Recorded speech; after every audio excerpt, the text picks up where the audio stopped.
Love lives here. Thank you, Jeff. Thank you, band. Great job. God is all there is. Yes? Yes. So I am Jeff Ryan. I am the senior minister here at Riverside Center for Spiritual Living, and it is my honor and joy to serve this beloved community. So, how y'all been? Great. Yep, good. Dad is feeling better. He's at home. For those of you who may not know, my dad was hospitalized, and I ended up having to go to Vegas. And Reverend Sanja stepped in last Sunday and took charge and did a fantastic job. So give it up for Reverend Sanja as well. Dad's feeling much better, back to himself, back to complaining about the HOA. So all is good in the world. Love you, Dad. So all is right in the world. So that's how we knew he was fine. So it's like when he wasn't thinking about his health, he was just thinking about HOA. All right, then he's good. All is well. So, so I'm back. And so I have another question for you, my beloveds. And be honest, because how many of y'all read the email I sent out the other day? Oh, all right, about half. Okay, that's good. We're getting there. It's an improvement. Again, I don't write this for myself. I don't write this for my own health, right? So I do write it to communicate with all y'all. That is plural of y'all, all y'all. I was born in Texas. What can I say? So at any rate, we think of you. Yes. Haven't lived there in a very, very long time. So, yes. All right. So the other day, Eddie and I went to Tractor Supply Company because his mom had his mom buys her bird seed there, and we had gone to Lowe's and we found a bird feeder, but guess what? They don't sell bird seed at Lowe's. I don't know why. They sell a bird feeder, but they don't sell bird seed, right? So Eddie remembered that, Mom goes to Tractor Supply in Delaware and gets her bird seed there because she's got plenty of bird feeders and we watch them when we're there. And so we went there. And now I know that Eddie and I are not the demographic for Tractor Supply Company. I get this. I'm quite well aware, right? And that was made even more clear when we pulled into the parking lot. A bunch of white pickup trucks. Yeah. Right? So, but Eddie and I were determined to find us a bird feeder and bird seed. So, steeled my spine, took a deep breath, and in we go. And the people in Tractor Supply, the people working there, were so nice. They were so kind. They hey, good morning. Can we help you find anything? Showed us where the bird feeders were, showed us where the bird seed was, gave us recommendations as we were walking around other parts of the store. They were like, are you finding everything okay? Do you need any help? That's what I'm here for. And we're like, wow, this is pretty cool. Nice peeps, like that. So we go to the front, we get our bird feeder, we go to the front. Another cashier, there's two cashiers working, and then another lady says, well, if you're just paying by a card, I can do that here on, my handheld here. I'm like, okay. So as she was trying to figure out her handheld, because then all of a sudden she suggested that, and then it wasn't working, right? Yeah, gotta love technology, right? I hear from behind me, you gonna feed the birds? Or no, you gonna feed the squirrels? And I turn and go, no, birds. And then I saw the hat. The brim of the hat said, Ultra MAGA. Big, flashing, it wasn't flashing, but it might as well have been. Big, flashing letters. It was a black hat and silver stitching, and it was just like, boom, across the forehead. And I was like, okay, so Eddie and I were prepared to see this, but I was not prepared to have it speak to me. I was like, oh, holy crap. It talks, and it's engaging me, of all people. So I said, no, birds. And he goes, well, but it says squirrel on the top of the thing there. It says squirrel. I'm like, yeah, because it when the squirrel lands on it, it closes the holes. So it's like it says squirrel proof, right? So that it doesn't. That's why the whole thing about this bird feeder is that it's squirrel proof. Like there is such a thing, but more of a squirrel deterrent, shall we say, right? So I was like, oh, okay. Because I thought if you were feeding squirrels, I'd bring over the hundreds of squirrels that we have on my ranch, and you could just have all of our squirrels too and just feed them. And his wife is nodding, and I was like, yep, we have hundreds of squirrels. I was like, oh, God, right? And this lady's still trying to get her thing to work. And I was like, lady, come on, girl. So I said, no, we have plenty of squirrels for our dogs to chase in the yard. We have plenty of our own squirrels. We don't need yours too, right? I also don't need you knowing where I live, dude, but okay. With my pride flag hanging out and waving in the breeze, right? We don't need that, right? And so, silly me, I mentioned dogs, right? So I was like, well, what kind of dogs do you have? And so then we started talking about the dogs. The lady finally got the thing to work. Ed's just there, happy as a clam, just standing there, watching his husband suffer.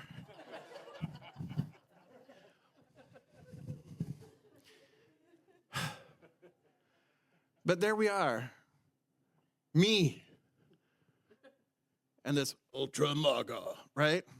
Having a conversation about squirrels and our dogs there in Tractor Supply. So why did I tell you this story in my email, and why am I telling it to you now? Because it's about making connections. Even in that brief moment, talking about squirrels, talking about our dogs, we connected. We had a brief moment of connection where I saw his humanity underneath the hat. We exchanged a couple smiles, even a couple chuckles.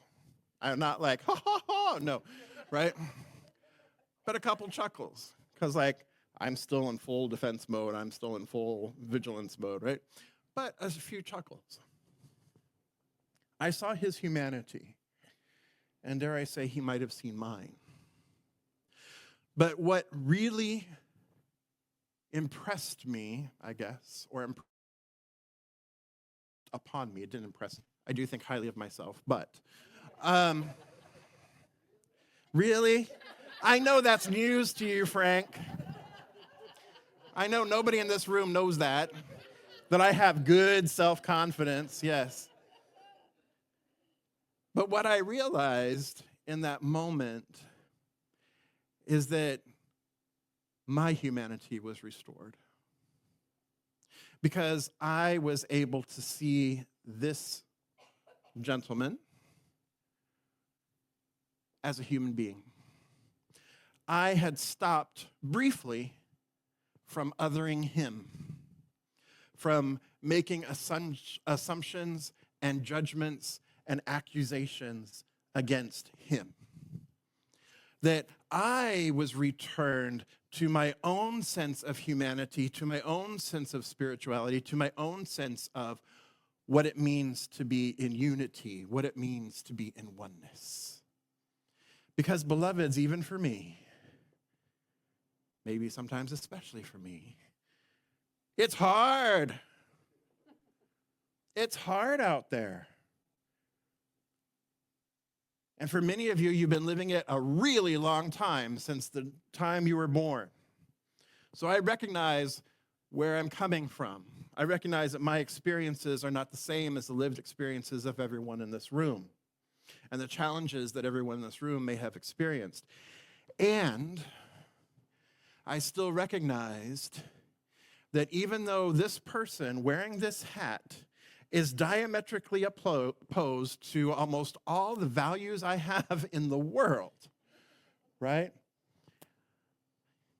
There was still an opportunity to find a sliver of oneness, to find a sliver of that. And so in restoring myself, in remembering myself, and remembering oneness and unity within myself, that brought me back to my own wholeness.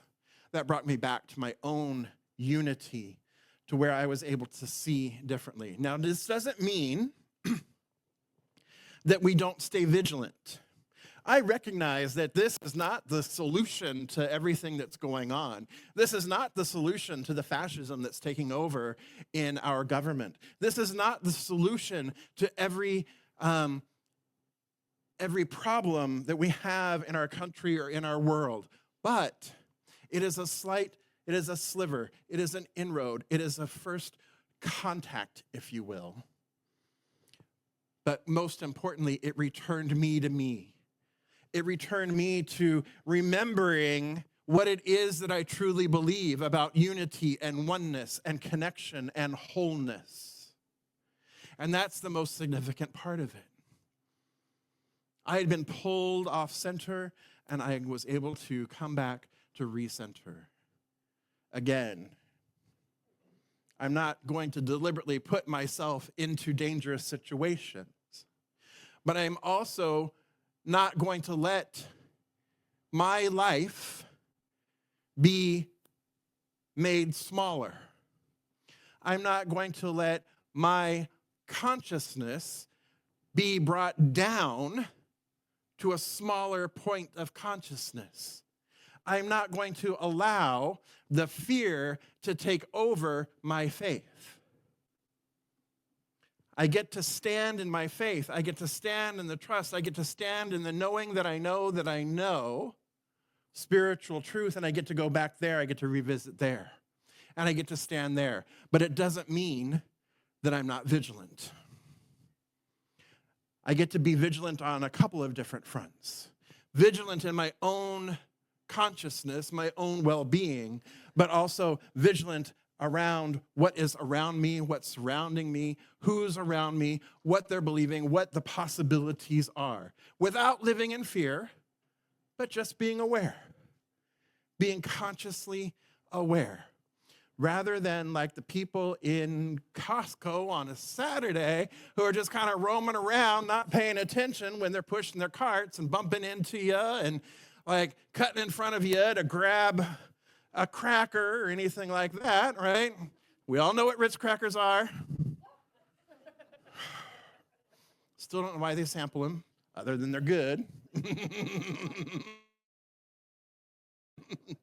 Right? But totally like clueless to their situational awareness. So I'm saying we still need to be situationally aware.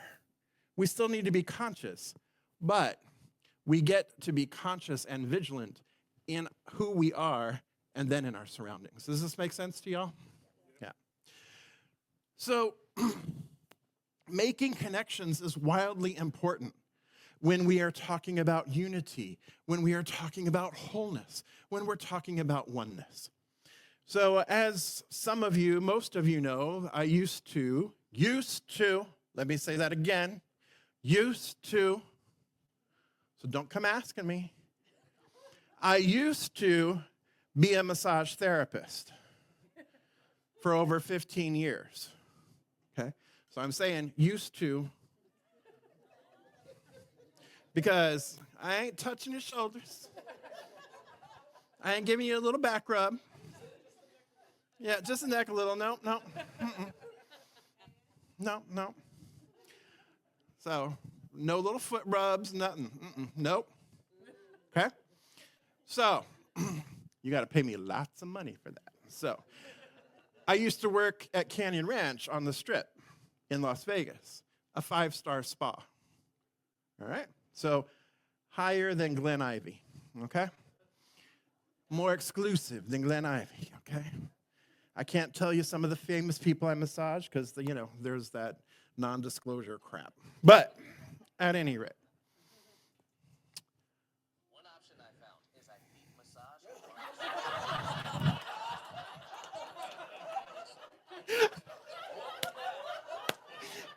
For those of you at home, Siri is talking about foot massage and where we can go get one here now. Gotta love technology. It's always listening. So if anybody who does want a good foot massage, your S word on your Apple phones will provide that information for you. So at any rate, where was I going with this? Oh, yeah.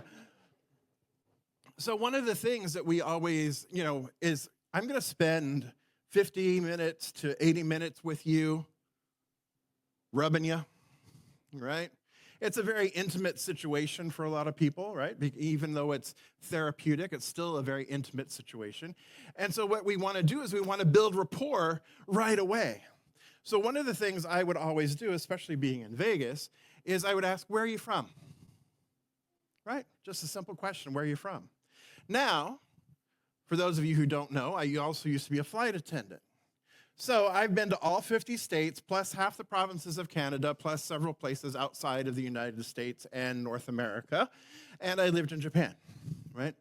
So they could tell me wherever they wanted to tell me, and I could go, oh yeah, I've been to Minot, North Dakota. It's called the Magic City. How do you know Minot? Well, here we are, right? And so it was an instant way of making connection.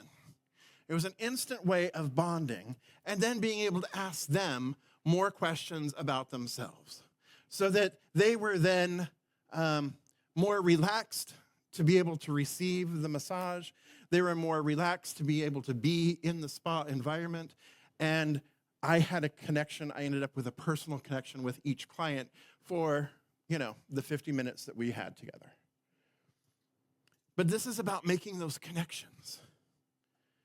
Being aware, paying attention, building rapport is helpful in making those connections. Just like Ultra Maga, we talked about squirrels and we talked about dogs, right? Finding those little points of connection really then lay the inroads for a greater sense of connection should you choose to pursue it. And what is key to this is staying open, staying curious, being open to learning, being open to more information. And this goes not only with people, other people, this also goes with a deeper connection within yourself. Are you open? Are you curious about the depths that you can explore within yourself, about making a deeper connection with yourself? Are you open? Are you curious to exploring a deeper connection with Spirit living in, through, and as you? Are you curious? Are you playful? Are you willing to explore? Are you willing to dive deeper? Are you willing to see connections? Are you willing to experience the possibilities of linking ideas together? What seem like disparate ideas? Are you curious and open to that possibility? And when we are doing this with others, we have the opportunity to remember the platinum rule. Anybody remember the platinum rule? There's one. Y'all, 7 years of teaching y'all about the platinum rule. Ow, ow, ow. I haven't been here. Okay. So the platinum rule is to treat others the way they wish to be treated, not treating others the way you wish to be treated, because the way you want to be treated might be different than the way somebody else wants to be treated. So what that platinum rule then means is that you need to show enough interest, show enough respect, show enough willingness, show enough openness to learn about the other person. or to learn about the other culture, to learn about somebody else so that you can show up and treat them the way they wish to be treated rather than the way you wish you were treated. It's about giving. It's about being in connection. It's about fostering that greater connection. So what we're talking about there is really developing a cultural fluidity and ultimately a cultural fluency. Scott, you working that out? Yeah, okay. All of a sudden, I saw you reading the top of your eyelids. I going, okay, yeah, piecing it together. So, yeah. All the scenarios in your life where, yeah, you've been trying to. They do want something different, yeah. Why? Why would they want something different than I want? Great question, Scott, right? Because there's certain things that we want different, right? So I know that if I invite Jeannie and Mike over for dinner, I want them to be able to experience the meal beautifully and enjoy the meal and enjoy the company. But then what I get the opportunity to do is to provide vegan options for them or vegan food for them so that they are included, so that they are connected. I take it upon myself, right, to make sure that that's present and that's available, right? And I know that if Earl is coming over, I best have man-fire food. Some kind of meat had better have been burnt on the grill for him to come over and enjoy himself, right? Because there's a different expectation, right? And I'm culturally fluid with that, or I have a cultural fluency with that. I can make the adjustments, make the amendments to what I need to do, what I need to provide, how I need to show up, so that we can all have a good time together. This is making connections. This is building connections. So, what I want to do right now is I want to go to tables, and you have 3 questions there at the tables. How do you define connection? When do you feel disconnection or disconnected? And what do you do to reconnect? What do you do to reconnect? So make sure, first and foremost, you connect with each other by sharing your names if you don't know everybody at the table, right? And then you can use these questions to begin connecting. We're good? Everybody understand what we're doing? All right, and go.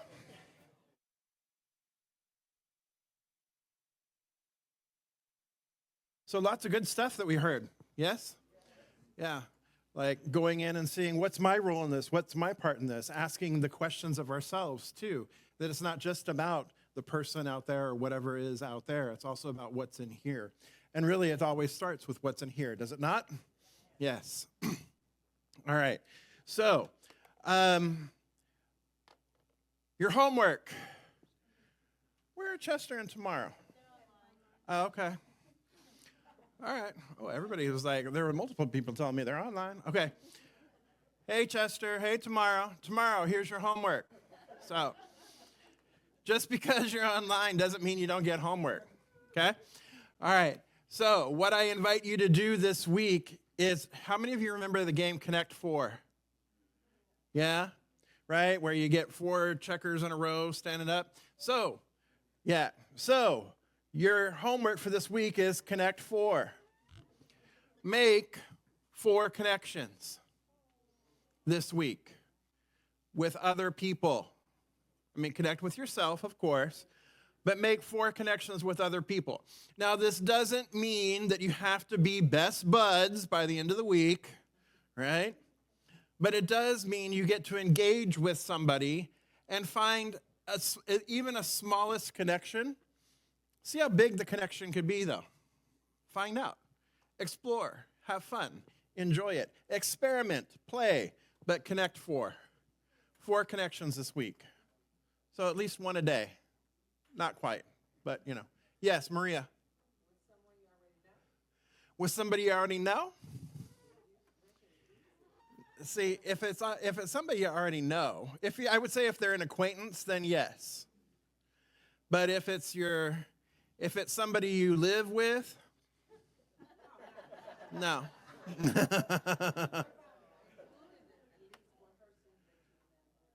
Yes, one person you've never talked to. Exactly. There you go.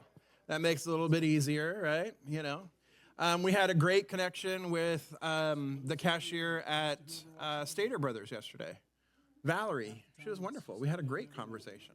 So, yeah. So she even said, you know what? I always carry cash. She and Ed had a connection, right? Because Ed never carries cash. And so she goes, I always carry cash because you never know when these machines are going to go down. And, what's coming around, you never know what you might need in your home. Because if it's, the banks or whatever, I was like, ooh, she's thinking, I like this connection. Yes, we're going to have to go to the bank and withdraw some money and stick it underneath our mattress. All right, so that, my friends, is the homework.